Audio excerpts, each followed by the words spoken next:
সামনে গিয়ে দাঁড়ালে নিজেদের মনকে প্রশ্ন করুন, আপনাদের উন্নয়নের জন্য 1 বছরে 5 কোটি টাকা, 5 বছরে 25 কোটি টাকা কোথায় খরচ করেছে সেই তথ্যটা আগে বিদায়ী এমপি তথা তৃণমূলের প্রার্থী দেখাক, তারপরেই তৃণমূলকে ভোট দেবেন। তার আগে একটাও ভোট দেবেন না, কারণ এরা দেখাতে পারবেন। আমি আপনাদের বলছি কারণটা কি, এরা এই টাকা লুট করেছে, কাটমানিতে এই টাকা ধ্বংস করে দিয়েছে। আপনাদের উন্নয়নের জন্য টাকা এসেছিল, এরা লুটপাট করে খেয়েছে। তাই সময় এসেছে যারা আপনাদের টাকা লুটপাট করে খেয়েছে, আপনাদের টাকা সঠিকভাবে ব্যবহার করেনি, সঠিকভাবে ইউটিলাইজ করেনি আপনাদের উন্নয়নের স্বার্থে, তাদেরকে একটাও ভোট নয়। তাই বন্ধুগণ, যদি আপনারা আমাদেরকে ভোট দিয়ে পার্লামেন্টে পাঠান, 1 বছরে 5 কোটি, 5 বছরে 25 কোটি কোথায় কিভাবে খরচ হবে টোটালটাই আপনাদের সাথে বসে, আপনাদেরকে সাথে নিয়ে আমরা পলিসি তৈরি করব। যেখানে রাস্তার দরকার, যেখানে পানীয় জলের সমস্যা, যেখানে লাইটের সমস্যা, কোনো জায়গায় ক্যামেরা লাগানোর দরকার আছে, কোনো জায়গায় ব্রিজের করার দরকার, তো কোনো বিভিন্নভাবে যে তার এখতিয়ারের মধ্যে যে কাজগুলো করা যায় সেইগুলো করা দরকার। যদি আপনারা করে পার্লামেন্টে, যদি আমাদেরকে পার্লামেন্টে পাঠান, তাহলে কিন্তু যে কাজ উন্নয়নমূলক যে কাজ হবে সেটা সবটাই আপনাদেরকে সাথে নিয়ে হবে। আর একটা কথা বলছি, আপনারা হয়তো অবাক হয়ে যাবেন, বাস্তব কথা বলছি। এই ধরনের এই ঢালাই রাস্তাটা দেখতে পাচ্ছেন তো, ঢালাই রাস্তাটা কত 6 ইঞ্চির গেজ হবে নাকি কত, ধরুন এই বোঝানোর জন্য বলছি, 8 ফুট চওড়া 6 ইঞ্চি গেজ, কি 8 ফুট চওড়া 8 ইঞ্চি গেজ কি হয়, 6 ফুট চওড়া করা 6 ইঞ্চি গেজ করে, 2 ফুট চওড়া সাইটের খায় আর 2 ফুট গেজের। আপনারা জানতেই পারলেন না, ঢালাই করে বেরিয়ে গেল, এই চাকাটা তারা লুটে নিল। তাই আপনাদের বলবো, এমপি ল্যাডের 5 কোটি টাকা দিয়ে যে কাজ হবে সমস্ত কাজে তদারকি আপনারা করবেন। কেমন, ধরুন একটা 100 মিটারের ঢালাই রাস্তা হবে, যে 100 মিটারের ঢালাই রাস্তা হবে কোথায় করলে ভালো হয় যেটা আপনারা বলবেন সেটাই হবে। দ্বিতীয় কথা, ওই কাজের জন্য শিডিউল তৈরি হবে, কত বাই কত, কত ফুট চওড়া রাস্তা হবে, কত মিটার রাস্তা হবে, কতটা গেজ হবে, কি রড, কত এমএম রড হবে, কি বালি হবে, কি সিমেন্ট হবে, কি পাথর হবে, টোটালি একটা শিডিউল হয়, সেটা টাঙিয়ে দেওয়া হবে। আর ওই কাজটা ঠিকঠাক হচ্ছে কি হচ্ছে না, কারণ আপনাদের বলে রাখি, বলা আছে হয়তো 12 এমএম রড দিয়ে ঢালাই হবে, সেটা 6 এমএম রড দিয়ে ঢালাই হয়, 6 এমএমকে কী করে খেয়ে নেয়। আপনারা জানতেই পারবেন না। 1 নম্বর সিমেন্ট দিয়ে কাজ করার কথা বলা থাকে, তার পরিবর্তে হয় কি 2 নম্বর 3 নম্বর ডুপ্লিকেট সিমেন্ট দিয়ে কাজ করে যায়, ফলে কি 2-4 বছরের মধ্যে সেটা ভেঙে যাচ্ছে। সেটা হতে দেওয়া যাবে না। জনগণের ট্যাক্সের টাকায় যে কাজ হচ্ছে, জনগণ সেটা তদারকি করবে, জনগণ সেটা দেখভাল করবে। তাই আমরা আপনাদের বলে যাই, আপনাদের এখানে যে কাজ হবে 1 কোটি বছরে, 5 কোটি 5 বছরে, টোটালটাই জনগণের নজরদারিতে হবে। আমরা একটা মনিটরিং কমিটি করে দেবো, যেখানেই কাজ হবে একটা মনিটরিং কমিটি থাকবে। সেই মনিটরিং কমিটিতে কারা থাকবে, এলাকার শুভবুদ্ধি সম্পূর্ণ মানুষেরা থাকবে। এলাকার যারা বিরোধী রাজনীতি করছে, সে সিপিএম হতে পারে, কংগ্রেস হতে পারে, বিজেপি হতে পারে, তৃণমূল হতে পারে, সকলকে ওই কমিটিতে রাখার আমরা চেষ্টা করবো, আহ্বান করবো। আসুন আপনারা দেখুন, এখানে একটা হাইমাস লাইট হচ্ছে, 40 মিটার লাইট হবে, কিন্তু দুঃখের বিষয় হয়তো 3200 টাকা লাইটের পিস, সেগুলো 800 টাকা লাইট দিয়ে ছেড়ে দেয়। 2-4 মাস যাওয়ার পরে লাইট কেটে যায় আর ওই লাইট জ্বলে না, ওটা হতে দেওয়া যাবে না। টোটালটা কাজের কি খতিয়ান শিডিউলে দেওয়া থাকবে, সেই শিডিউল অনুযায়ী কাজটা জনগণ বুঝে নেবে, এর ব্যবস্থা আমরা করব আপনাদের জন্য। অর্থাৎ জনগণের ট্যাক্সের টাকা লুট হতে দেবো না, চুরি হতে দেবো না, জনগণ পাহারা দেবে।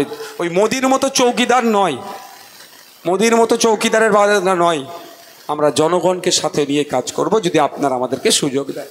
বন্ধুগণ, একটা এমপির কাজ হচ্ছে পার্লামেন্টে গিয়ে, যেমন 1 বছরে 5 কোটি, 5 বছরে 25 কোটির সাথে সাথে এখানকার যে সমস্যাগুলো আছে সেগুলো তুলে ধরা।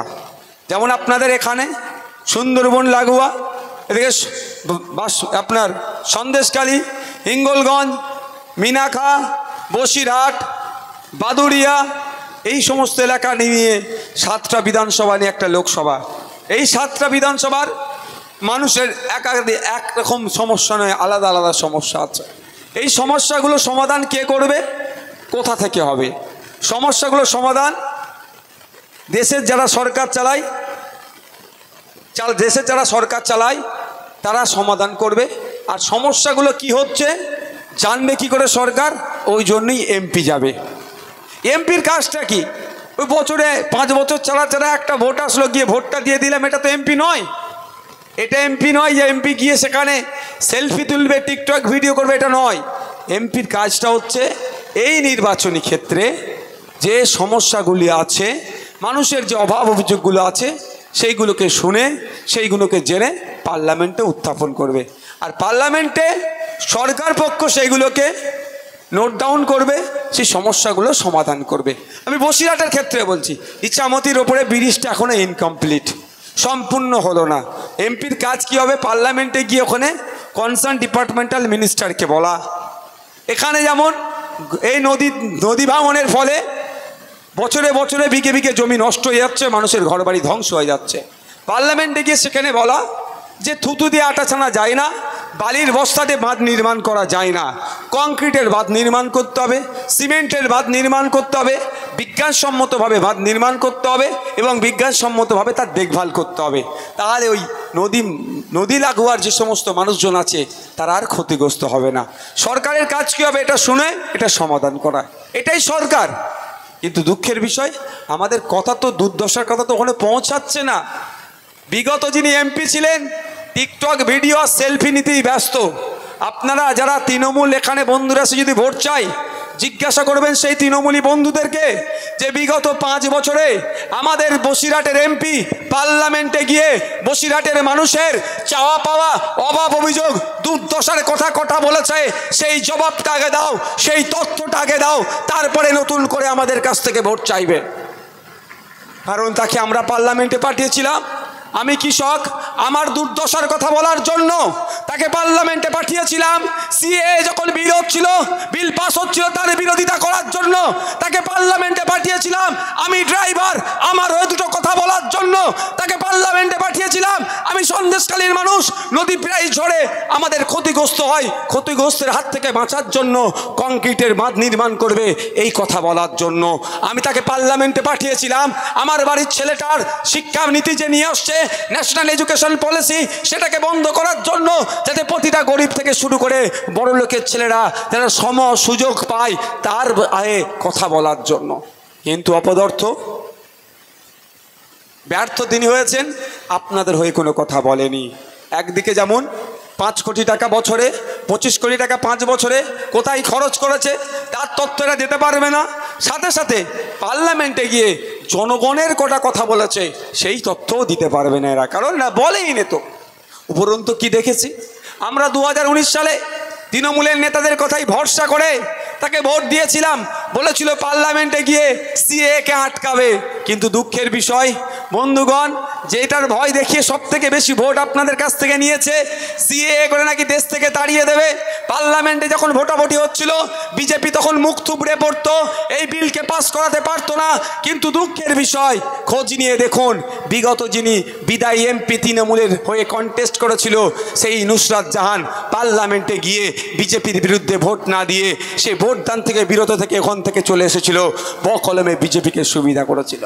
তাই আপনাদের বলবো, যে পার্টি আপনাদের সাথে প্রতারণা করেছে, যে পার্টি আপনার মূল্যবান ভোট নিয়ে আপনাকে বিজেপি সরকার বলছে দেশ থেকে নাকি তাড়িয়ে দেবার প্ল্যান করছে, বিজেপির কর্মী সমর্থকরা বলছে, তারা যে বিভাজনের বিল পাস করিয়েছে সেই বিলের বিরোধিতা করা তো দূরের কথা, বকলমে সেই বিলকেই সমর্থন করে এসেছে এই তৃণমূলের 8টা এমপি। তাই বন্ধুগণ, সময় এসেছে ওই দ্বিতীয়বার ওই ভুলটা আর করবেন না।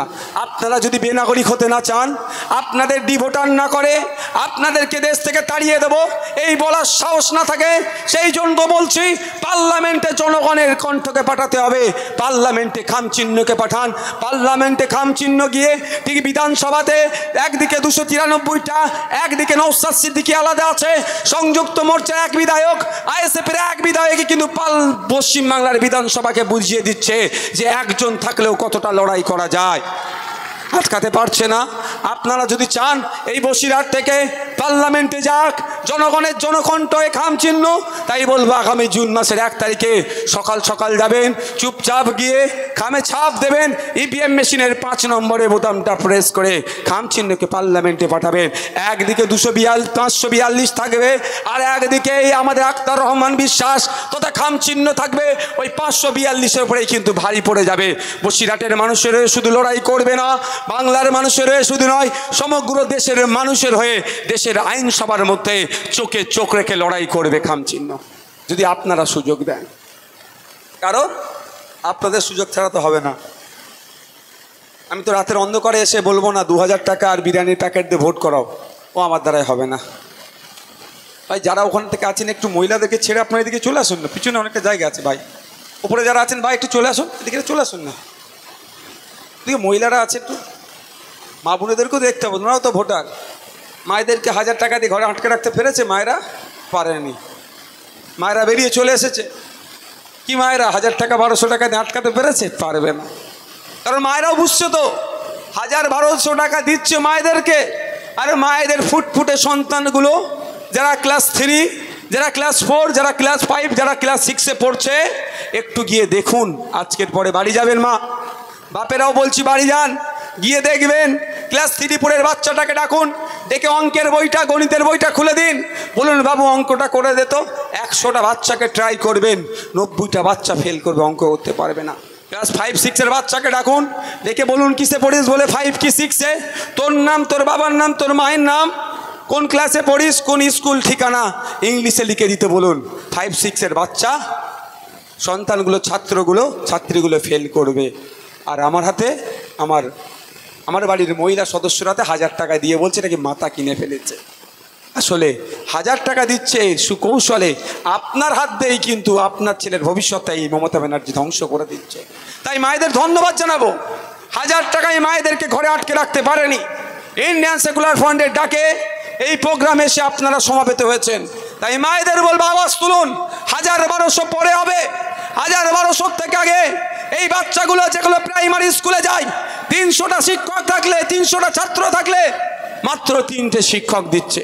যে তালা খুলছে, সেই ঘন্টা মারছে, সেই প্রেজেন্ট করছে, সেই মিড ডে মিলের দেখভাল করছে, সে আর কিভাবে পড়াবে ভাই? পুরো আমাদের ছেলেদের ভবিষ্যৎগুলোকে ধ্বংস করে দিচ্ছে। আর খোঁজ নিয়ে দেখুন, অভিষেক ব্যানার্জি, মমতা ব্যানার্জি, দিলীপ ঘোষ, শুভেন্দু অধিকারী, সুজনবাবু থেকে চক্রবর্তী থেকে শুরু করে আপনার অধীরবাবু পর্যন্ত, এদের বাড়ির পরিবারের লোকজনগুলো সব বেসরকারি স্কুলে পড়িয়ে নেতা তৈরি হচ্ছে। আর আপনার আমার বাড়ির ছেলেগুলোকে লাঠিয়াল বানাবার জন্য, মারামারি খুনোখুনি করার যাতে বেশি করে তার জন্য এখন থেকেই শিক্ষাটা কেড়ে নিচ্ছে। পশ্চিমবাংলাতে 8500 শিক্ষা প্রতিষ্ঠান এই নুরুল হাজিদের সরকার বন্ধ করছে। আরে সেই 8500 শিক্ষা প্রতিষ্ঠানগুলো কোথায়? যেখানে মুসলমান সমাজের ছেলে মেয়েরা বেশি থাকে, যেখানে মুসলমানরা বেশি বসবাস করে, সেই সমস্ত এলাকার শিক্ষা প্রতিষ্ঠান বন্ধ হচ্ছে।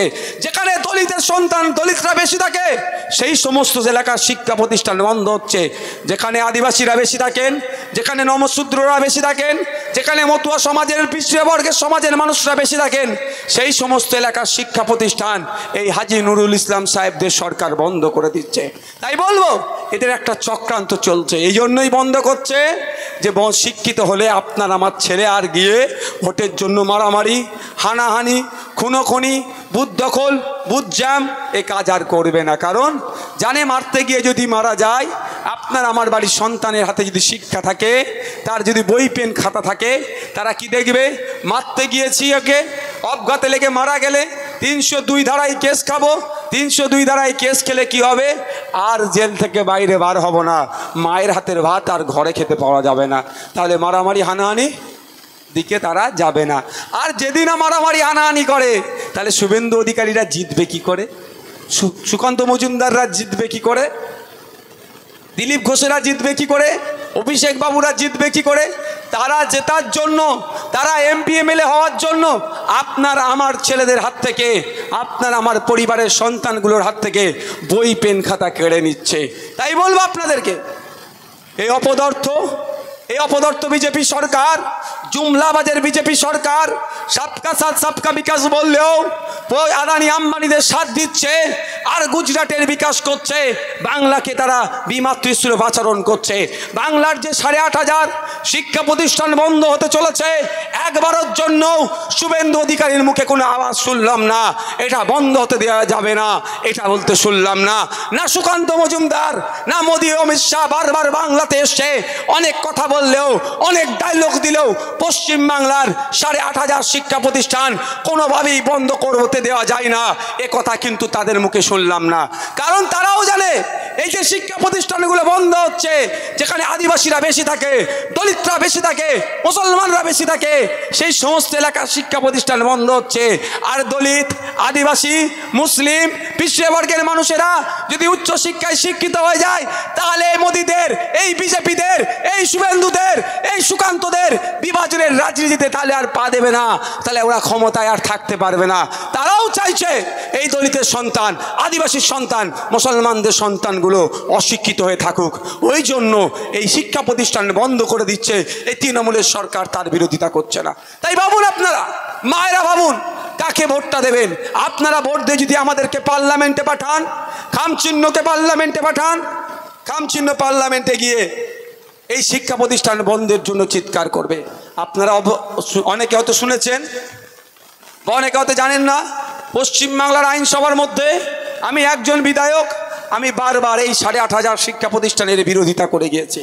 এ কর্ণপাত করছে না হয়তো, আমি আপনাদের কাছে বলবো এই কণ্ঠকে শুধুমাত্র পশ্চিম বাংলার মধ্যে সীমাবদ্ধ করে রাখতে চাইছি না, আমরা আমাদের কণ্ঠকে দেশের আইনসভার মধ্যে পাঠাতে চাইছি। তাই পশ্চিম বাংলার আইনসভাতে নওশাদ সিদ্দিকী চিৎকার করবে, দেশের আইনসভাতে আখতার রহমান বিশ্বাস চিৎকার করবে, মধ্যখানে জনগণ আছে, তাদেরকে নিয়ে আন্দোলন সংগঠিত করব। এই মমতা ব্যানার্জি সরকার 8,500 শিক্ষা প্রতিষ্ঠান বন্ধ করার আর সাহস দেখাতে পারবে না, আর সাহস দেখাতে পারবে না। তাই বন্ধুগণ ভাবুন, ভোট দেওয়ার আগে একটু ভাবুন। অনেকে অনেক কথা বলবে, মিষ্টি মিষ্টি করে ভোটটা নিয়ে নেবে, বিপদে কাউকে পাওয়া যাবে না। যখন 2019 সাল সিএ নিয়ে যখন বলেছিল সিএ করে নাকি দেশ থেকে তাড়িয়ে দেবে, এই বসিরহাটের মানুষের, এই মিনাখার মানুষের, এই হাড়োয়ার মানুষের, এই আপনার বাদুড়িয়ার মানুষরা চিন্তিত হয়ে গিয়েছিল, তখন কোনো কিন্তু দিদি দাদা আপনাদের পাশে দাঁড়ায়নি, নাটক করেছে, ক্যাকা ছিচি করে করেছে প্রোগ্রাম ডেকে, কিন্তু সুপ্রিম কোর্টে কেউ যায়নি। সেই সময় আপনাদের হয়ে সুপ্রিম কোর্টে আমি নওশাদ সিদ্দিকী লড়াই করেছিলাম, আপনাদেরকে দেশ থেকে না কেউ তাড়াতে পারে। তাই সময় এসেছে একটু ভেবে চিনতে ভোটটা দেবেন। মিষ্টি মিষ্টি কথা বলে ভোটটা নিয়ে নেবে, সেইটাই গলে যাবেন না। আপনারও একে কথা বলবে, আপনারা এই লড়াইটাকে শেষ পর্যন্ত করবে, সেটা ভাবুন, তারপরে আপনাদের মূল্যবান ভোটটা আপনারা দেবেন। আমি জোর করব না, রাতের অন্ধকারে 2,000 টাকা বিরিয়ানির প্যাকেট দিয়ে আমি ভোট চাইবো না।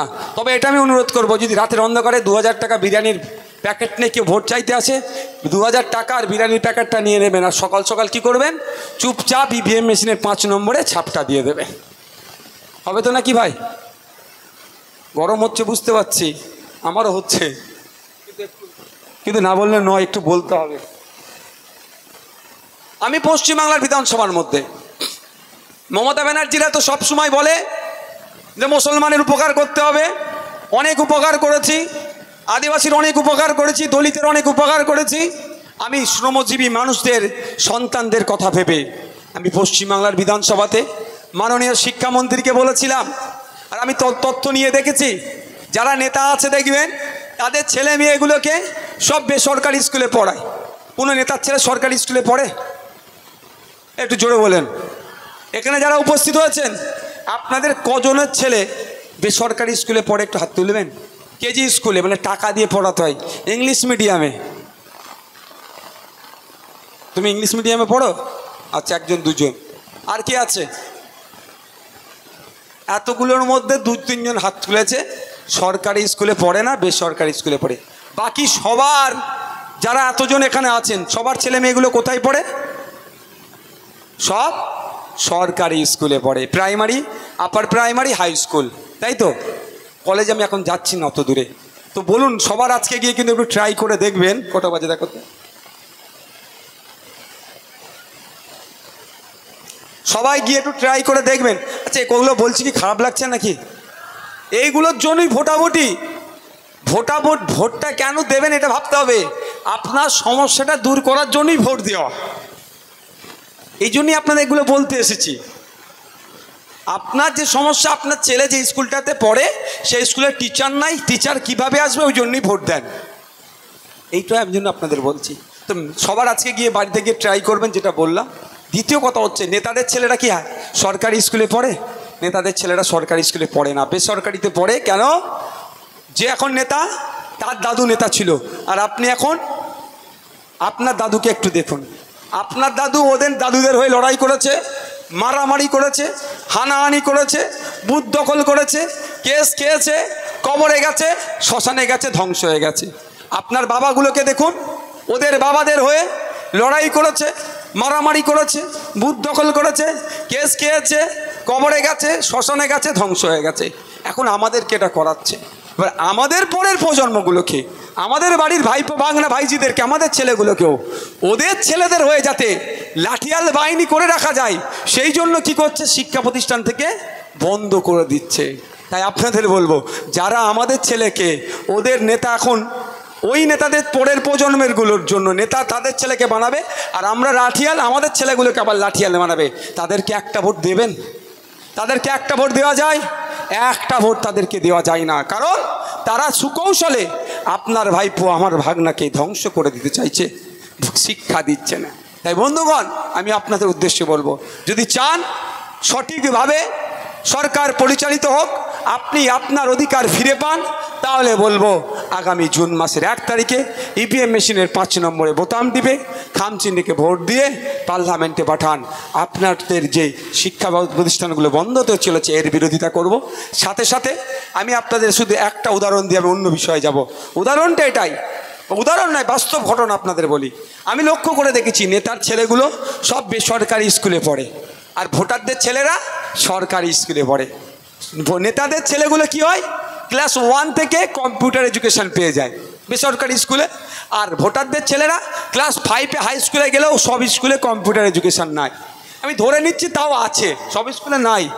তর্কের খাতিরে বোঝানোর জন্য বলে দিলাম।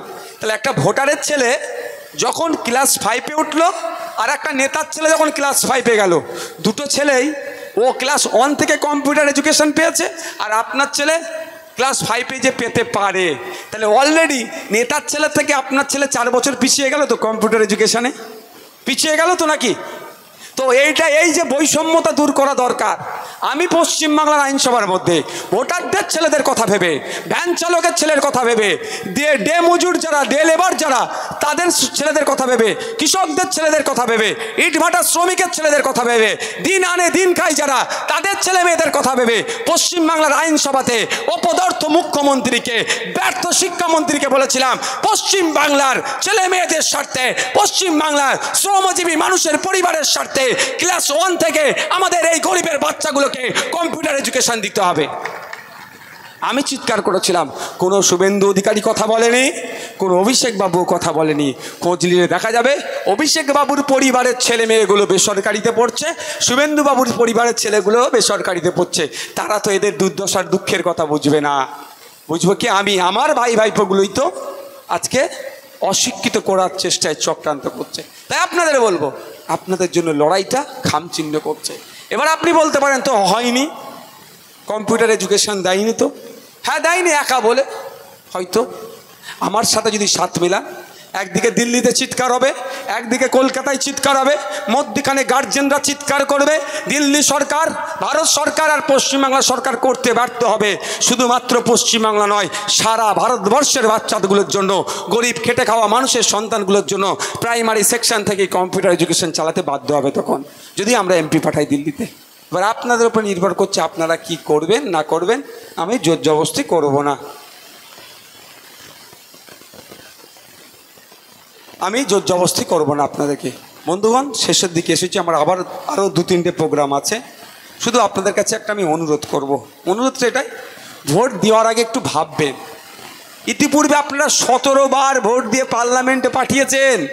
পার্লামেন্টে কি হয়েছে? গিয়ে এমপি মহাশয়াদের মাইনে পেয়েছে, আর 5 বছর শেষে মোটা অংশের পেনশন পাচ্ছে, আর ভোটাররা ক্রমশ তলনিতে চলে যাচ্ছে। তাই ভাববেন, এখানে কংগ্রেস আর বামপন্থী বন্ধুদের নাকি জোটে প্রার্থী হয়েছে, ভালো কথা। ইতিপূর্বে কংগ্রেস বা বামপন্থীরাও এখান থেকে জিতেছে। তারা পার্লামেন্টে গিয়ে এই বসিরহাটের লোকসভার মানুষের কথা বলেছে, সেই তথ্যটাও বামপন্থী বন্ধুদের কাছ থেকে চাইবেন, তাদেরকে বলবেন।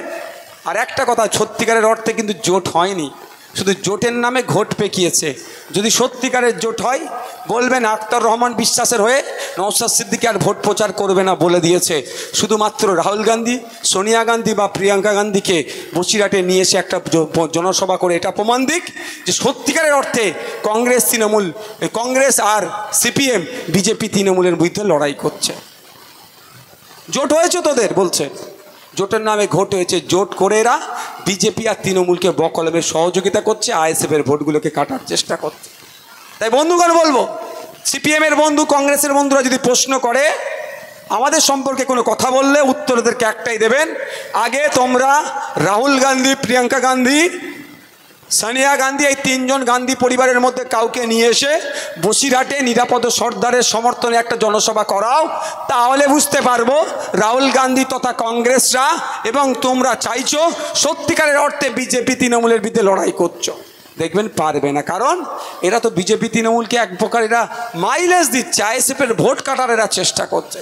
কারণ এরা জানে যদি আইএসএফের একটা এমপি পার্লামেন্টে যায়, যেভাবে একটা এমএলএ রাজ্যের আইনসভার মধ্যে গেছে, বাকি 293টাকে বুঝিয়ে দিচ্ছে যে কারা এসেছে পার্লামেন্টের মধ্যে, তো আর একটা যদি চলে যায় বিপদ হয়ে যাবে। এদের রাজনীতির কারবার বন্ধ করে দেবে। এরা দলিত, হিন্দু, মুসলমান, আদিবাসীদের রাজনীতি করে, নোংরামি করছে রাজনীতির নামে, সেটা বন্ধ করে দেবে। মানুষের হয়ে কথা বলতে কিভাবে হয়, পশ্চিমবাংলার ভাঙড়ের বিধায়ক সেটা বলছে বিধানসভার মধ্যে, বিধানসভার বাইরে। আর বসিরহাট থেকে যদি চলে যায় পার্লামেন্টে, আখতার রহমান বিশ্বাস যখন বলবে, পশ্চিমবাংলার বিধানসভার তো আর ভিডিও নাই কি বলছে, কিন্তু পার্লামেন্ট টিভি আছে, সবটা দেখতে পেয়ে যাবে। এদের রাজনীতির কারবার বন্ধ হয়ে যাবে। ওই জন্য সুকৌশলে আমাদেরকে আটকানোর চেষ্টা করছে। আমি শুনছিলাম আমার এখানকার তৃণমূলী বন্ধুরা নাকি বলেছে এজেন্ট নাকি বসবে না। তবে আমি একটা কথা বলবো, এখানে ও দিন গুজার গিয়া, শুধু এটুকুই বলবো, ও দিন গুজার গিয়া। সন্দেশখালীর বাঘ এখন কি করছে দেখেছেন তো, পিজন ভ্যানে কাঁদছে। শিবু উত্তম যারা রাত্রে মায়েদেরকে ডেকে পিঠে বানাতো, তারা এখন ভাত খাচ্ছে আর মনে করছে কি অপরাধ করেছে। কবে যে ওরা বাইরের ভাত খাবে কোনো গ্যারান্টি না। তাই আপনাদের বলবো, আপনাদের এলাকার যে সমস্ত চারানার নেতারা দাদা দিদিদের কথা শুনে হই হই করছেন, শুধু তাদেরকে বলছি, সতর্কবার্তা দিচ্ছি, আগামী দিনে কিন্তু হয়তো শিবু উত্তমদের পাশে আপনাদের জায়গা হবে যদি অন্যায় করেন। ন্যায়ভাবে চলুন। শুধু এটুকুই বলে দিচ্ছি, ভাঙড়ের স্বঘোষিত বাদশাহ আরাবুল ইসলাম এই আইএসএফের পেনের খোঁচাতে কিন্তু জেলের ভাত খাচ্ছে। এখনও বলছে গোষ্ঠীদ্বন্দ্ব হ্যান ত্যান কী আছে বলতে পারবো না। প্রথম অ্যারেস্ট আইএসএফই করিয়েছিল। দ্বিতীয় কথা বলছি, শওকত মোল্লার সময় হয়ে এসেছে, মামলা চলছে, ওকে আগামী দিনে ব্যাটাকে জেলের ভাত খাওয়াবো। আর আপনার পাড়ার চারানার নেতা দাদা দিদিদের কথা শুনে যদি হই হই করে, তাকেও বুঝে নিতে পারবো আইনের মাধ্যমে। অনুরোধ এটাই, কেউ আইন হাতে তুলে নেবেন না। আমি আপনাদের শুধু বলতে পারি, এইটুকুই ওরা কাজ করতে পারে। ভোটের আগের দিন রাত্রে হই হই করতে পারে কিছু বাইক বাহিনী নিয়ে। তবে একটা কথা, বাইরেকারের ভোটার ওইখানে না ঢুকলেই আপনারা ধরে প্রশাসনকে খবর দেবেন, রাখবেন। ভোটের দিন, ভোটের আগের দিন বাইরেকারের ভোটার কেন হই হই করবে? 48 ঘন্টা আগে ভোটের ক্যাম্পেইন সব শেষ হয়ে যায়, বাইরের লোক আসার কোনো প্রশ্নই আসছে না। আর দ্বিতীয় হচ্ছে, ওই রাত্রে হই হই করবে, ওদের ফাঁদে পা দেওয়ার দরকার নাই। সকাল হবে, এজেন্ট বুথ ফর্ম নিয়ে বুথে চলে যাবেন। কেউ ডিস্টার্ব করলে আমাদের নেতৃত্বদেরকে ফোন করবেন। আমরা প্রশাসন, ইসিআইকে দিয়ে, প্রশাসনকে দিয়ে কীভাবে আবার এজেন্টকে বসাতে পারি সেটা আমরা বুঝে নেব। আপনাদেরকে চিন্তা করতে হবে না। শুধু ভয় পাবেন না, ওদের কাছে শুধু কি জানেন, ভয়টাকে যদি আপনি জিততে পারেন, আপনি রাজা।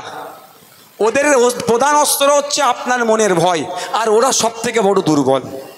ওদের মতো দুর্বল পৃথিবীতে দুটো নাই। ওদের শুধু জয় করছে বা যতটুকু টিকে আছে আপনার মনের মধ্যে ভয়টাকে ওরা ঢুকাতে পেরেছে বলে। একবার ভয়টাকে কাটিয়ে দেন, সব এক একটা নওশাদ সিদ্দিকী হয়ে উঠবেন, এক একটা বিশ্বজিৎ মাইতি হয়ে উঠবেন। ভয়টা একবার কাটা। আমার ভয় কেটে গেছে, জেল খেটে নিয়েছি একবার, টোটাল ভয় কেটে গিয়েছে। তাই বলবো, ওদের ভয় পাওয়ার দরকার নেই। ও আগের রাতে একটু হই হই করবে, ওসব ভাববেন না। ও পাড়া ছাড়ানোর নেতা। আপনারা যাবেন, সকাল সকাল যাবেন, গিয়ে এজেন্টে বসে যাবেন। আর ভোটারদের বলবো যে চুপচাপ লাইন দিয়ে দলবদ্ধভাবে যে ভোটটা দিয়ে চলে আসবেন। যদি ভোটে অসুবিধে কেউ আটকায় রাস্তায়, আমাদের নেতৃত্বরা আছে, নেতৃত্বদের মাধ্যমে আমাদের লোকসভা নেতৃত্বদের কাছে খবর পৌঁছে দেবেন। আমরা কিউআরটি টিম থেকে শুরু করে প্রশাসনকে দিয়ে, প্রয়োজনে আপনারা এক জায়গায় 200-250 করে ভোটার জমায়েত হবেন, প্রশাসনকে দিয়ে সেই ভোটটাকে আমরা গার্ড করে নিয়ে গিয়ে ভোট দিয়ে যাবো, আবার গার্ড করে বাড়িতে এখানে পৌঁছে দেবো, সে দায়িত্বটা আমরা নেব।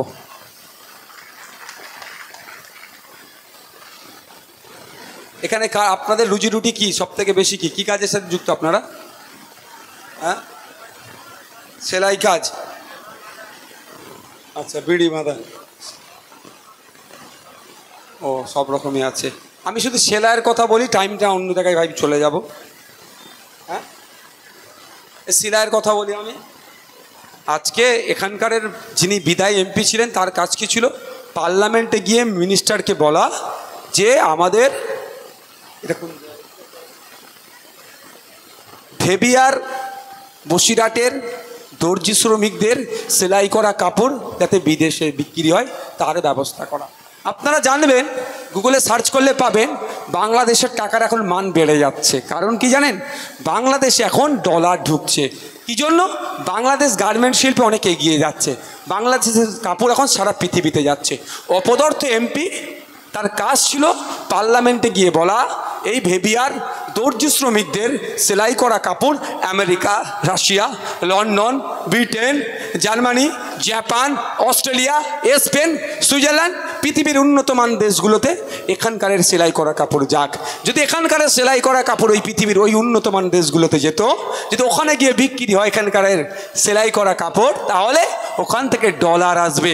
ডলার আসলেই আমার এখানকারে ভেবিয়ার দর্জি শ্রমিকদের হাতে টাকাটা বাড়বে। কিন্তু অপদার্থ ব্যর্থ এমপি মহাশয় কিছু করেনি। তাই বলবো, আপনারা যদি ভোট দিয়ে আমাদের পার্লামেন্টে পাঠান, আপনাদের দুর্দশার কথা আমরা ভুলে যাচ্ছি না। আজ থেকে 6 বছর 8 বছর আগে যদি দেখি, সপ্তাহে গেলে কম করে 4-5 হাজার টাকা ইনকাম করতেন একজন সেলাই করে, কাপড় সেলাই করে। কিন্তু দুঃখের বিষয়, এখন মেহনত বেশি করতে হচ্ছে, সপ্তাহে 2000 টাকা ইনকামটাও অনেক দুঃসাধ্য হয়ে উঠছে। ভুল বলছি নাকি ভাই? কারণ আজকে কি হচ্ছে? আজকে আমাদের পলিসি তৈরির অভাব। তাই পলিসি অ্যামেন্ডমেন্ট করতে হবে, নতুন পলিসি সংযোজন করতে হবে। পার্লামেন্টে গিয়ে খামচিহ্ন চিৎকার করবে এই ভেবিয়ার দর্জি শ্রমিকদের জন্য, যে ভারত সরকারকে পলিসি আনতে হবে। বিদেশের সরকারগুলোর সাথে, দুবাই থেকে শুরু করে, সৌদি থেকে শুরু করে উন্নত মানের দেশগুলোর সাথে ভারত সরকারকে চুক্তি করতে হবে। এই ভেবিয়ার এই পশ্চিম বাংলার কাপড় সারা পৃথিবীতে যাতে বিক্রি হয় তার ব্যবস্থা ভারত সরকারকে দায়িত্ব নিতে হবে। এই চিৎকারটা করে, এইটাই তো কাজ তার কাজটা কি? এমপির কাজটা কি? আমার ভোটার এখন দিনের শেষে কম ইনকাম করছে, আমার ভোটারের হাতে কিভাবে টাকা আসে, সেইটা যেখানে টাকা আসার আলোচনা হবে সেই জায়গায় গিয়ে বলা। আলোচনার জায়গাটা হচ্ছে কি? পার্লামেন্ট, সেখানে গিয়ে বলা। তাই বন্ধুগণ, আপনাদের বলবো, এই ধরনের অনেক কিছু আছে, আগামী দিনে শুনো সময় আসলে অবশ্যই বলবো। শেষ কথা বলবো, আচ্ছা, কোনোদিন মোহাম্মদ সেলিম, ফিরহাদ হাকিমের লড়াই হতে দেখেছেন? অভিষেক ব্যানার্জি, শুভেন্দু অধিকারীর লড়াই হতে দেখেছেন? বিমান বসু, মমতা ব্যানার্জির লড়াই হতে দেখেছেন? সুজন চক্রবর্তী, অধীর রঞ্জন চৌধুরী, দিলীপ ঘোষ, কুণাল ঘোষ, সুকান্ত মজুমদার, এদের লড়াই হতে কোনোদিন দেখেছেন? দেখিনি। কিন্তু লড়াইটা কার দেখছি? সেই দাদুর আমল থেকে হয়েছে। দাদুর কাঁধে হাত দিয়ে দিয়েছিল নেতা, দাদিকে যে বলছে ওই জামাটা খুলে বলছে, শার্টটা খুলে বলছে এটা ধুবি না, দাদা হাত দিয়েছে, টাঙিয়ে রেখে দিয়েছে। ও এই করেছে শুধু নেতাগুলো, আমাদের সাথে করেনি। একবার কাঁধে হাত দিয়ে দিয়েছে, ওরে বাবা, দাদা আমার কাঁধে হাত দিয়ে দিয়েছে। দাদা বলেছে ওই করতো, ও ডবল করে দিয়েছে, জান দিয়ে দিয়েছে দাদার জন্য। সে দাদা আমাদেরকে কিছু করেনি, শুধু বোকা বানিয়েছে। আর কি হয়েছে, কি বলেছে? 1952 সাল থেকে ভোট দিচ্ছেন আমরা দেশবাসী স্বাধীন ভারতে। 1952 সাল থেকে ভোটাভুটি হয়েছে, শুধু এই ধরনের স্লোগান চলেছে, কি লড়াই লড়াই লড়াই চাই, লড়াই করে বাঁচতে চাই। 1952 সাল থেকে এই ধরনেরই স্লোগান চলছে, এখনও চলছে। শুনতে খুব ভালো লাগে, কিন্তু লড়াইটা কে করছে আর কে বাঁচছে? শ্রমজীবী মানুষ লড়াই করছে, যার দিনে 300 টাকা ইনকাম। এই সকাল হলে যদি বৃষ্টি হয় সে চিন্তিত, কারণ ভ্যানটা নিয়ে বেবিয়া চৌমাথায় গেলে, তাহলে দুটো প্যাসেঞ্জারকে তুললে, কিছু মালপত্র কারো বাড়িতে পৌঁছে দিলে যে ইনকামটা হবে সেটাই চাল ডাল তুল কিনবে, তার ছেলে পরিবারের মুখে খাবার তুলে দেবে। যদি বৃষ্টি হয় সে চিন্তায় পড়ে যায়। এই আমাদের অবস্থা। আর বড় লোকের নেতাদের ছেলেদের দেখবেন বৃষ্টি হলে বারান্দা থেকে বসে ভিডিও করে বলে, আহ কি রোমান্টিক ওয়েদার। ভুল বলছি নাকি? ভোটারদের বৃষ্টি হলে আল্লাহ কি হবে রে, ভগবান কি হবে রে, যে যাকে ভালোবাসে, যে যাকে মানে তাকে ডাকতে শুরু করে দেয়। আর নেতাদের ছেলেগুলো ও বারান্দাতে বসে সুন্দর করে ভিডিও তুলে বলবে রোমান্টিক হয়ে দেয়। আমি বক্তব্য এখানেই। আমরা কোনোদিন দেখলাম না বড় বড় নেতাদের মধ্যে লড়াই হতে, বরঞ্চ কি দেখলাম যে শুভেন্দু অধিকারী বলেছিল যে আপনার তৃণমূলকে টাইট করব, তৃণমূলকে টাইট করব, ডিসেম্বর মাস দেখাচ্ছিল।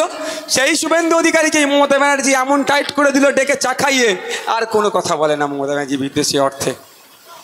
মমতা ব্যানার্জিকে টাইট করবে বলেছিল সেই মমতা ব্যানার্জি শুভেন্দু অধিকারী বিজেপির নেতাকে ডেকে চা খাওয়াচ্ছে, কোনো লড়াই নাই। সিপিএমের নেতা সুজন চক্রবর্তী আপনার তৃণমূলের চাকরি চোর নেতা পার্থবাবুর সাথে এসি রুমে বসে এক টেবিলে গল্প করছে, কোনো সমস্যা নয়। পার্থ চ্যাটার্জি থেকে সাথে লড়াই কথা বলছে, কোনো নয়, ঝামেলা নাই। দিলীপ ঘোষ বিজেপির নেতা, সুকান্ত মজুমদার বিজেপির নেতা, কুণাল ঘোষ তৃণমূলের নেতা, তারা এক জায়গায় বসে কেক কাটছে এসি রুমে, তাদের মধ্যে কোনো লড়াই নাই। এই কদিন আগে তন্ময়বাবু বরানগর উপনির্বাচনে সিপিএমের পক্ষ থেকে দাঁড়িয়েছে, সজলবাবু বিজেপির পক্ষ থেকে দাঁড়িয়েছে। দুজনকে যে দেখা হয়েছে, ঈদে যেমন আমরা মিলি না, অনেক মুসলমান সমাজের মানুষ ঈদে মিলে, তো সে ঈদের মতো কোলাকুলি করছে। আবার বলছে তন্ময়বাবু আমার ছোট ভাইটা কালো হয়ে গেছে। তাদের মধ্যে কোনো হানাহানি মারামারি নয়, আমি চাইছিও না। আর মারামারিটা কোথায়? বুথ স্তরে। কে আইএসএফ করে, কে তৃণমূল করে, কে সিপিএম করে, কে বিজেপি করে, কে কংগ্রেস করে, কে কার মেরে মাথা ফাটাবে, কে কার ঠাং ভাঙবে, কে কার নামে মিথ্যা কেস দেবে, এই নিয়ে তারা পড়ে আছে। বুঝতে পেরেছেন কি বলছি? তাহলে লড়াইটা কাদের মধ্যে হচ্ছে? বুথ স্তরে সাধারণ মানুষের মধ্যে লড়াই হচ্ছে। আমি একটা অনুরোধ করব আপনাদের কাছে, আজকের পর থেকে যদি কেউ আপনাদের বলে এই মারামারি হানাহানিতে জড়াতে, আপনারা তাদেরকে কি বলবেন? দাদা দিদি 1952 সাল থেকে আমার দাদুকে এইরকমভাবে লড়িয়েছ, আমার দাদু ধ্বংস হয়েছে, আমার বাবাকে এইরকমভাবে লড়িয়েছ, আমার বাবা ধ্বংস হয়েছে, আমাকে লড়িয়ে আমার ছেলেদেরকে আর ধ্বংস করতে যেও না, আর লড়াইয়ে আমরা জড়াবো না। তারপরেও যদি বলে যে করতে হবে সেই করতে হবে, আপনারা কি বলবেন? এবার একটু সাঁড়ে সাঁড়ে লড়াই হোক, আমরা একটু দেখতে চাই। পারবেন তো বলতে? আর তারপরে একটা স্লোগান দেবেন। ওরা বলে লড়াই লড়াই লড়াই চাই, লড়াই করে বাঁচতে চাই। আমি একটু ঠিক উল্টে দিয়েছি, নেতাই নেতাই লড়াই চাই, জনগণ এবার দেখতে চাই। নেতাই নেতাই লড়াই চাই, জনগণ এবার দেখতে চাই। নেতাই নেতাই লড়াই চাই, জনগণ এবার দেখতে চাই। 1952 সালে জনগণের লড়াই লাগিয়ে দিয়েছো, আর তোমরা ওপরে বসে মজা দেখেছো। এবার জনগণকে বলতে হবে সাঁড়ে সাঁড়ে লড়াই করো, আমরা ওপর থেকে একটু দেখবো। কারো খারাপ লাগছে নাকি? খারাপ লাগছে? এইগুলো বলি আমি খারাপ হয়ে যাই। আমি বিজেপির দালাল, আমি মুসলমানদের দল, আমি সাম্প্রদায়িক, আমি মৌলবাদী, আমি আমি ভুল বলছি নাকি ভাই? এটা আপনাদের ভাবতে হবে। কত আর লড়াই করবেন? পিঠের চামড়া তো তুলে দিল মেরে মেরে। যাদের জন্য মার খেলেন আর যে মারলো, দুজনকেই দেখুন তো, কেউ শান্তিতে না। যে মারলো তার ছেলেটাও সরকারি স্কুলে যাচ্ছে, আর যে মার খেলো তারও ছেলেটা সরকারি স্কুলে যাচ্ছে। দুটো ছেলেই কিন্তু মূর্খ হয়ে বাড়ি ফিরছে। আর যে দাদার জন্য মার খেলেন আর ও যেই দাদার জন্য মারলো, সেই দাদারা এসি রুমে বসে চা খাচ্ছে একসাথে। একটু ভাবার টাইম এসেছে। তাই আমি বলবো, অনুরোধ করব যে আজকের পর থেকে কোনো মারামারিতে জড়াবেন না। যার যাকে ভালো লাগবে ভোট দেবে। ভালো লাগলে ইভিএম মেশিনের 5 নম্বরে খাম চিহ্নকে ভোট দেবেন, না ভালো লাগলে দেবেন না। আমি জোর করব না, কিন্তু ভোটের জন্য মারামারি করবেন না। ক্ষতি সেই বুথের লোক। বকটুয়ে দেখুন, ভাদু শেখ মারা গেল, খুন করলো, বুথের লোক গেল। 11 জনকে কুপিয়ে খুন করে আগুন লাগিয়ে খুন করলো, বুথের লোক। পুলিশ অ্যারেস্ট করলো আনারুলকে, বুথের লোক। সিবিআইয়ের হেফাজতে মারা গেল, সেও আবার বুথের লোক। দেখ মারা কারা যাচ্ছে? ওই বুথের লোক, যাদের দিনে 300 টাকা ইনকাম, সকালে মাঠে চলে যায়, সেই রৌদ্রতে মাঠে সারাদিন কাজ করে ফিরে আসে, 300 টাকা হয়তো দিনে ইনকাম, তাদের ক্ষতি হচ্ছে। তাই অনুরোধ, এই মারামারি হানাহানিতে জড়াবেন না। শেষ একটা কথা, আমাদেরকে অপদস্থ করার জন্য বলছে বারবার আমরা নাকি বিজেপি বা তৃণমূলের কাছ থেকে টাকা নিয়েছি। এতদিন বলতো বিজেপির কাছ থেকে টাকা নিয়েছে, এখন যুক্ত হয়েছে তৃণমূলের কাছ থেকেও টাকা নিয়েছে। কিন্তু ভাই এত টাকা রাখবো কোথায়? আমি তৃণমূল বিজেপির বলবো, বন্ধু যারা আপনাদেরকে মিসগাইড করে, টাকা নিয়েছে প্রমাণ তো দিতে পারে না। আমি তো অপেক্ষায় আছি, ব্যাট ধরে রেডি আছি, ঠিক বল পাবো স্টেডিয়ামের বাইরে করে দেবো। আমি চাই মমতা ব্যানার্জি তার মুখে একবার বলে ফেলুক নওশাদ সিদ্দিকী অত টাকা বিজেপির কাছ থেকে নিয়েছে, সংখ্যাটা। পাড়ার চারানার নেতা সংখ্যা বলে আমি পাত্তা দিই না, কারণ ও নিজে খেতে পায় না। 300 টাকা না দিলে মারামারি করতে যাবে না, 500 টাকা না দিলে মদ আর খেয়ে মারামারি করতে যাবে না। ওর নামে কি মামলা করব বলুন তো? আমি চাইছি মমতা ব্যানার্জি, অভিষেক ব্যানার্জি, এই ধরনের নেতারা একবার বলুক যে নওশাদ সিদ্দিকী বা আইএসএফ এত টাকা বিজেপির কাছ থেকে নিয়েছে, সংখ্যাটা। আজকের পর থেকে যদি কেউ আপনাদের কিছু বলে শুধু এইটুকু বলবেন মমতা ব্যানার্জিকে বলতে বল কত টাকা নিয়েছে, সংখ্যাটা। তাই 1 টাকা হোক আর 1000 কোটি টাকা হোক, কত টাকা, সংখ্যাটা। কারণ মামলা করলে না, মামলা টিকবে তখনই সংখ্যাটা বলতে হয়। বলে টাকা নিয়েছে এটা কোনো নয়। তা একবার বলুক কত টাকা নিয়েছে, তাহলে দেখবেন ওনাকে আমি সাইজ করে ফেলবো, ছাড়বো না আইনের মাধ্যমে, আইনের মাধ্যমে সাইজ করব, আমি মামলা করবো তো। কিন্তু দেখুন সব কথা বলছে, টাকার কথা বলে না, ঘুরিয়ে ফিরিয়ে বলছে একটা দল বেরিয়েছে মুসলমানদের দল, হ্যান ত্যান, বিজেপি, শুধু পাশ কেটিয়ে পালাচ্ছে। যদি সৎ সাহস থাকে ডাইরেক্ট ওনাদের বলতে বলুন, পাড়ার চারানার নেতাদেরকে আমি পাত্তা দিই না। তারপরেও বলছি আপনাদেরকে, এখন বামপন্থী বন্ধুরা বলতে শুরু করেছে এখন নাকি আবার তৃণমূলের কাছ থেকে নিয়েছি, টাকা রাখার জায়গা নাই। আমি সব বলছে গোপনে, প্রকাশ্য কেউ বলতে পারছে না। আমি এখানে দাঁড়িয়ে এত লোকের সামনে, 1000 খানেক লোক আছে, সবার সামনে মা বোন বাপ ভাইরা আছে, সবার সামনে আমি বলছি আমি প্রকাশ্যে বিজেপি তৃণমূলের কাছ থেকে টাকা নেবো, সেটার কেউ যদি ব্যবস্থা করতে পারে তাদেরকে খবর দিন। এতদিন বলছে টাকা নিয়েছে কি গোপনে, কোনো প্রমাণ দেখাতে পারছে না, আমি প্রকাশ্যে নেব। তবে যে বন্ধু আমার বামপন্থী বন্ধু আমার উপকার করবে, যে তৃণমূলের বন্ধু আমার উপকার করবে, সেই বামপন্থী সেই তৃণমূলের বন্ধুর জন্য আমার একটা অফার আছে। অফারটা কি? 100 টাকা জোগাড় করে দিলে আমি সেই বামপন্থী বন্ধুকে, সেই সিপিএমের বন্ধুটাকে, সেই সিপিআইয়ের বন্ধুটাকে, সেই তৃণমূলের বন্ধুটাকে 90 টাকা ফেরত দিয়ে দেবো। বুঝতে পারছেন? অর্থাৎ 90% টাকা তাকে দিয়ে দেবো। আমার জন্য যদি 1000 টাকা ব্যবস্থা করে, 900 টাকা সেই বন্ধুকে বলবো তুমি আমার উপকার করেছো, 900 টাকা তুমি রাখো, 100 টাকা আমি পার্টি চালানোর জন্য রাখবো।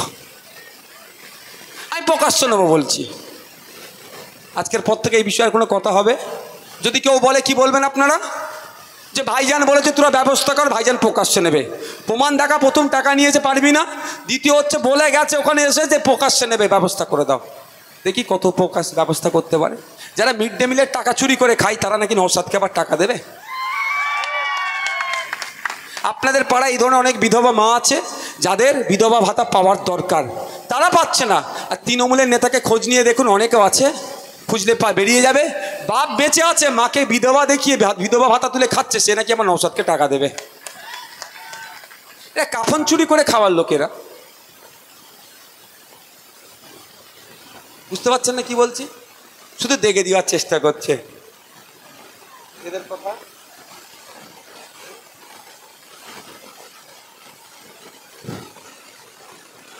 তাই বলবে এদের ফাঁদে পা দেবেন না। এই একটা ভাবি শেষ করে দিচ্ছিলাম, আমার ঘাম প্রচুর হচ্ছে। এইটা প্রসঙ্গটা বলেছে, খুবই গুরুত্বপূর্ণ বিষয়, এটাকে আমি এড়িয়ে যেতে পারি না। কদিন আগে মমতা ব্যানার্জি কি বলেছে শুনেছেন? কোরআন শরীফ বাইবেল এসব শেষ হয়ে যাবে, ওর নাকি কাহানি শেষ হবে না, উন্নয়ন নাকি শেষ হবে না। ধর্মপ্রাণ মানুষদেরকে বুকে হাত দিয়ে বলুন, যে যে ধর্মের বিশ্বাসী, কোরআন শরীফকে যিনি মানেন বা যারা বাইবেল, যারা গীতাকে মানেন, তারা বুকে হাত দিয়ে বলুন, এ কথা যারা বলছে তাদেরকে একটা ভোট দেওয়া যাবে। ভোট বয়কট করতে হবে। কারণ কালকে এদেরকে যদি বয়কট না করেন, আমি আপনাদের বলে রাখছি, কালকে এরা মসজিদ মন্দির গির্জাতে এদের ছবি দিয়ে বলবে, এদের ছবি দিয়ে কি বলবেন, লাগবে না ভাই, এদের ছবি দিয়ে কি বলবে যে এটা দেখে নামাজ পড়, দেখে পুজো কর। এখনই এদেরকে আটকাতে হবে। ভাবতে পেরেছেন এদের ঔদ্ধত্য কত? বলছে কোরআন শরীফ নাকি শেষ হয়ে যাবে, এদের উন্নয়ন শেষ হবে না। এটা মেনে নেওয়া যাবে? ধর্মপ্রাণ মানুষেরা মানতে পারেন? কোনোদিন এটাকে মেনে নেওয়া যায় না। অন্য ধর্মের গ্রন্থকেও যেভাবে অপমান করেছে কোনোদিন আমরা মানব না। তাই অনুরোধ এটাই, এদেরকে বয়কট করুন না। আর এদেরকে যদি এরপরও ভোট দেন, আগামী দিনে কিন্তু এই সেই ফেরাউনের মতো হয়ে যাবে, নিজেকে খোদা হয়তো দাবি করবে, খোদা বলাবে। যেটা বিজেপি সরকার করতে সাহস পায়নি, এরা সেটা হয়তো করে দেখিয়ে দেবে। তাই এখনও সময় আছে, ভাবুন। এরা না নিজেকে গড বলবে, নিজেকে বলবে, তাই বলতে শুরু করেছে তো। এই তৃণমূলের এক বিধায়ক বলেছে মমতা ব্যানার্জি আর্শের ছায়াতে নাকি পশ্চিমবাংলার মুসলমানরা আছে। তৃণমূলের এক নেত্রী বলেছে আপনার মমতা ব্যানার্জির উম্মত, মানে আস্তে আস্তে এগিয়ে যাচ্ছে।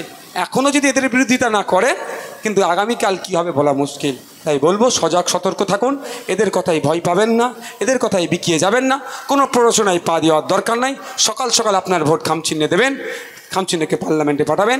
এলাকার সম্প্রীতি ঐক্য হিন্দু মুসলমানের মধ্যে যে ভ্রাতৃত্ব সেটাকে বজায় রাখতে হবে। সেটা কোনো রকমভাবেই বিজেপিতে ট্যাপে পড়ে তৃণমূলের ট্যাপে পড়ে আমরা নষ্ট করব না। ভালো থাকবেন, সুস্থ থাকবেন, ধন্যবাদ।